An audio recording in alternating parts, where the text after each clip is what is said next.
ઉપલેટામાં હિન્દુ આગેવાન પર હુમલો કરનાર લોકો સામે ફરિયાદ નોંધાઈ છે। 150 થી વધુ લોકો સામે પોલીસ મથકમાં ફરિયાદ નોંધાઈ છે। એએસઆઈએ ફરિયાદી બની આ ફરિયાદ નોંધાવી છે। જીરાપા વિસ્તારમાં મેહુલ ચંદ્રવાડિયા પર હુમલો કરવામાં આવ્યો હતો। વિધર્મીઓને અપશબ્દો બોલવાની મનાઈ કરતા હુમલો કર્યો હતો।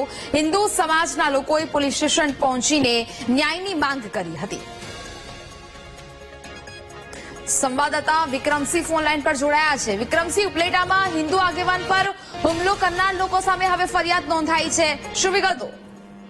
નેહા, ચોક્કસથી જો વાત કરવામાં હોય તો રાજકોટ જિલ્લાના ઉપલેટામાં છે તે ફરીવાર છે તે હિન્દુ મુસ્લિમ વચ્ચે છે તે ઘર્ષણ છે તે જોવા મળી રહ્યું હતું। ત્યારે મોડી રાત્રે હિન્દુ સમાજના અગ્રણીના ગાળો બોલતો હોય, ટપાતા માથાકૂટ કરતો હોય એવા ઉગ્ર સ્વરૂપ છે તે ધારણ થયું હતું। ત્યારે ઉપલેટાના હિન્દુ સમાજના મેહુલ ચંદ્રવાડિયાના ઘર પાસે છે માથાકૂટ છે તે સર્જાઈ હતી। ત્યારે મુસ્લિમ સમાજના 4 લોકોએ ધમકી આપતા મોટી સંખ્યામાં મોડી રાત્રે લોકો એકત્રિત થયા હતા અને હિન્દુ આગેવાન મેહુલ ચંદ્રવાડિયા મુસ્લિમ સમાજના 4 જેટલા લોકો પર છે તે ફરિયાદ પણ નોંધવામાં આવી હતી। તો સામે પક્ષે પણ હિન્દુ મુસ્લિમ વચ્ચે ઘર્ષણ થાય અને ઉપલેટામાં શાંતિ અને કાયદો વ્યવસ્થા કથળે નહીં તે માટે પોલીસ છે તે ફરિયાદી નોંધી છે। કે નામજોગ 8 આરોપી સહિત 150 થી વધુ લોકો પાસે તે ગુનો ખુદ દાખલ કરવામાં આવી છે। ત્યારે ઉપલેટા પોલીસના એએસઆઈ છે તે પોતે જ ફરિયાદી બન્યા છે ઘટનાને લઈ અને સમગ્ર ઘટનાના રાત્રિ બનાવ દરમિયાન સોશિયલ મીડિયામાં વિડીયો પણ વાયરલ થયા હતા। ત્યારે ઉપલેટામાં ફરીવાર હિન્દુ અને મુસ્લિમ વચ્ચે તે ઘર્ષણ સર્જાયું હતું। જી નેહા। બિલકુલ વિક્રમસિંહ, જાણકારી બદલ આભાર।